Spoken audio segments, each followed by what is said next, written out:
Ladies and gentlemen of the Talent Squad, I'm back. I'm back for another video. And today's video, as you can see, is basically, in my opinion, how to improve VGC moving forward. I do discussion videos a lot. I really like doing these discussion videos, so I might lean doing some of these every now and then. If you guys want, leave Pokemon-related topics down below. We can talk about that. But overall, step one, I want to talk about how to improve VGC. Just 3 simple little things I think that greatly improve the scene. We can debate it down below. And of course, if you guys leave future topics for things to discuss down below, that'd be awesome as well. So number 1 of how to improve VGC, in my opinion. The first thing that I see the biggest complaint about on Twitter from top VGC players, or just VGC in general, is just the fact that, dude, these entry fees are getting insane, man. Like, just recently, the Memphis, Tennessee tournament, the one that people just went to, there have been some other MSs going on, but for the big regionals, the big tournaments, $70 entry fees are absolutely insane, in my opinion. Absolutely insane. So, like, for example, I see Wolf talking about them on Twitter, saying $70 entry fees, and they used to be free. Like, going from free, obviously, they didn't go from 0 to 70 in just one jump, but, like, that is an astronomical climb, and to pay $70 to play Pokemon all day is a bit much. Now, before I get into the nitty-gritty of that, I want to say that it is okay to profit off events. It is okay to profit off events that you host. It is okay to charge for events. But $70, man, is freaking pushing the envelope right there, if you ask me. To give a little context, for example, the Smash community. That is probably the best way I could give context, as I feel like Smash is a bigger scene than Pokemon, for at least VGC. I don't know about TCG. TCG gets huge numbers, but for VGC, I think Smash is a good comparison in terms of numbers and size and whatnot. So for me, for example, when I go to events, for local events, it's like 20 bucks, 25 bucks. You pay a venue fee, you pay an entry fee for singles, you pay an entry fee for doubles, you pay around 25, 35, even sometimes $40 for big events. But for the locals, I've always paid like 30 bucks. $10 entry fee, $10 singles, and then $5 doubles for me and my opponent, or me and my partner, which would be $30 total. Now, it's $30 for the whole entire events, and of course, you need money for food and whatnot. That's obviously not their problem, it's your problem, but 30 bucks, you go there, boom, you got everything you need for that day. You bring your controller and whatnot, and you're good to go. VGC, $70, you bring your own DS, and what does that get you? It gets you your entry, and that's about it.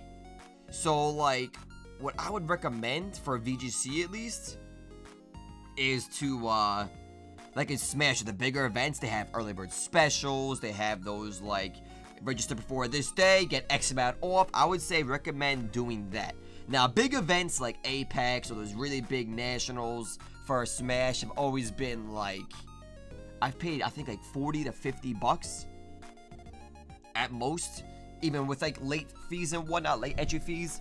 Like, I don't think $70 should be like feasible for, like, some of these players are young, man, like juniors and seniors. Like, they don't got jobs, their parents gotta dish out money. Now, I could be wrong about this, maybe juniors, seniors pay a little bit less, but I'm pretty sure you go to a tournament, no matter what your age is, you're paying the same amount as somebody else.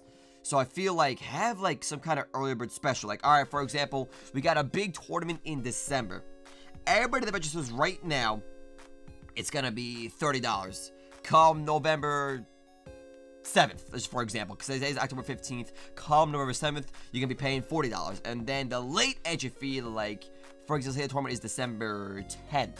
Alright, so say like December 1st, everything after, no, let's say December 3rd, everything after December 3rd is gonna be $50. And that's on you. You have the responsibility to register. You go to this event, boom, sign up day 1, save yourself 20 bucks, you're good to go. If you choose to wait, that's on you, friends. That's on you. Like, you gotta pay 50 bucks now, which is, I think, more acceptable than just straight up 70 bucks. Boom, there you are, my friends. But I think that's one really big gripe, in my opinion. One thing they could do better. Tournament organizers in general. I know it is okay to get a profit, but on the contrary, players gotta know. Players gotta be prepared for the less you pay for entry, the less the prize pool is gonna be. At least for Smash, that is. For Pokemon, yeah, you get packs of cards, stuffed animals, blah, blah, blah. So on and so forth. You get travel stipends if you're really good. But, like, for these small tournaments around, like, national levels and whatnot, when you're paying, like, X amount of dollars, you expect, like, alright, what do I get back for this? What's my bang from my buck? VGC players that don't play TCG could care less about that. They can open the pack shot or flip the cards for their money back, I would assume. So I feel like there should be a little bit more incentive. But also at the same time, if you're paying less tournaments, also know that cash prize, X prize, whatever it may be, is going to be a little bit less. So I think the middle ground of $30 to $50 is a good start. Alright, I think it's a great start for the community to do, tournament organizers to do.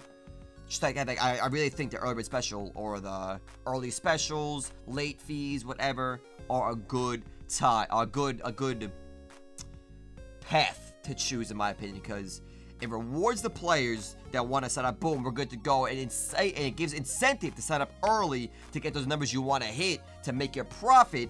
It incentivizes players to register early, get that out of the way. Boom, your purpose is there. However, it does punish the guys like, I don't know if I can go, money's gonna be tight, I can't register now because of X reason, because of work, yada yada yada. Then they get punished because they had to wait because of whatever life reason. That sucks. But what they can do is like get a friend, pay for them, pay them back the $30, whatever it may be, kind of thing. But I don't know. I think that's one big thing that's got to change immediately. Is the entry fees are getting ridiculous for bare minimal return on investment. Now, I'm not saying it should be expecting like, oh, I should be making this like a job or make some money for this. Like, no, it's not the main focus. The main focus is that you want to go. The secondary focus is that the price support is there for you get your bang for your buck kind of thing. And then, like, yeah, man, I think entry fees need a whole revamp. And once again, friends, to reiterate, it is okay to profit off events. It is okay to charge for your events. It is not okay to charge, in my opinion, very high amounts with bare minimal in return. It is cool, like, you can sign up, like, when I went to Hartford, you could get the VIP package, you get a mat, this, that, the other thing. That's fine, that's great. But for an event with, like, nothing at all, just $70, here you go, man. It's just like, ooh. It's a bit rough, especially for young players. So that's the first thing I think they can improve on. And then I think another thing that wears and tears on a lot of players is that a couple months down the road, man, they started to do it a little bit now, but I think they're doing it in the wrong direction. Is that the format or the, what do you call it? The format gets very bland and boring. So I think they're starting to realize that. And they're making like, alright, we got too much of this format, too much of this format, and too much of this format. They add more and more and more each one. Like, for example, right now, there's no Megas, no Z moves. Next format's gonna be like, I don't know if this is exactly right, but you gotta get the point. Next format, you get Megas. And then the final format, you get Megas, Z-Stones, and the whole kit and caboodle. You know what I'm saying? You get something added each freaking time. That's not exactly accurate, because I forgot what it was, because I've been out of the scene for a while. But, due to burnout. But I think instead of adding, they should start taking away, in my opinion. Now, what do I mean by that? So, for example, so here we are, Peakalytics. Now, this is the most like amazing website to use, or for example, but I think it's a good start, a good indicator.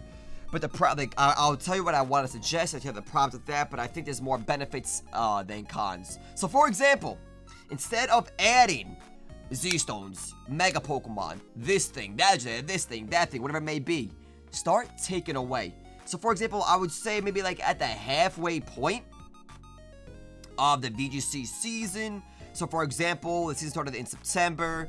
Maybe come like February or March, maybe a little earlier because the season ends in like August. No, February, March is good because you got 6 months and then like 6 months roughly. Yeah, so around the February, March area, the 10 to like 20 most used Pokemon, cycle them out, and then not introduce, but just like, there you go. It's a whole new meta now, a whole new strategy now. So, for example, if you, let's just say 15 for now. Now, we'll get into cons of this as well afterwards. So, for example, Incineroar, Xerneas, Kyogre, Koko, Amoonguss, Groudon, Ludicolo, Kartana, Lele, Lunala, Stack Attack makes 11, Yveltal, Smeargle, Ferrothorn, and Finny. 15 of those 15 Pokemon right there cycled out. Cycled out, and then the new meta forms from the Crossover Dustmane down, of course. More will be in the rise, so maybe something like lower, like, I don't know, Volcarona. We'll move it to like maybe instead of 1% usage, it'll be like 8 to 12% usage. You know what I'm saying? Just cycle out the most used things. It forces players to be more creative, find a new strategy to base their teams off of, find new Pokemon to fit their niche roles, and make sure that there is creativity, there is still thought, organization involved in teams. Now, I'm not saying that that's the way now, but you're gonna see, like, Incineroar, you're gonna see Xerneas, Kyogre on almost every other team. Like, the stats right there, like, 81% usage. That's a lot, my friends. Now, it seems all great and dandy, but it also could cause some conflicts as well. So, for example, with, like, without Kyogre Ludicolo being around, or if, actually, let's see, without, like, what's the best way I could put this? So, Groudon is a great sun setter, alright? Kyogre is a great rain setter. There's obviously better rain setters like Politoed, Pelipper than there are sun setters like Torkoal and Ninetales. They're obviously heavily outclassed, in my opinion. It might give some strategies more beneficial, what's the word for it? It might make Pokemon like Politoed and Pelipper just more incentivized to use and something like Torkoal and whatnot, but at the same time it's like, well, these are only your options, you gotta use what you gotta use, kind of thing. So, long story short, the problem with this is finding the sweet spot. How many Pokemon do you cycle out to the top 10, the top 15, the top 20, the top 25? What in the top 8? Like, what do you cycle out? That's the problem with that, but I think instead of adding, it should be decreasing. So you see these lower Pokemon, for example, like Dialga, which would be wild. Landis is barely even used right now. You can see Lando used again, Bulu used again. It might just degenerate into like the 2017 format, but at the same time, it also might not. You might see a rise of things like Volcarona. You might see a rise of, like, look at even Araquanid. They're long gone. Lorentus could rise up. Zygarde still there. Gothitelle, like Mewtwo. You see like Mewtwo, Palkia, Aegislash, Gengar. Like, there's so many cool Pokemon here that just like not used because they're heavily outclassed. So I think a rotation like they have in the TCG would be great for VGC. Like Kyurem White, Zekrom, like. And again, I'm not saying there's no creativity. There's no like. There's no, like, innovation or whatnot in the VGC teams. It's just very much like, why play Arcanine when Incineroar exists? You know what I'm saying? There's things like that, dude. There's things like that, and I think a cycle or rotation would be good and healthy for the system of VGC, the format of VGC. But that's just my opinion. You guys, what do you think in the comments down below? I think those are the two biggest issues with VGC, the entry fees and just formats in general get very, very, very dry. But at the end of the day, VGC players are going to play no matter what, I feel, because they just love playing VGC. But I think a rotation and entry fees with like early bird specials, acres 30, 40, 50 kind of thing would be a lot better than just straight up 70 bucks, let's go, baby. But that's that. If you guys, let me know what you guys think in the comments down below. If you guys agree, disagree, that's awesome. You know, let's have a conversation, my friends. Like I said, I want to do more conversation videos. So, with that being said and done, guys, Talent Squad, thank you for watching. Have a great day. I look forward to talking to you guys in the comments down below, and I'll catch you guys then.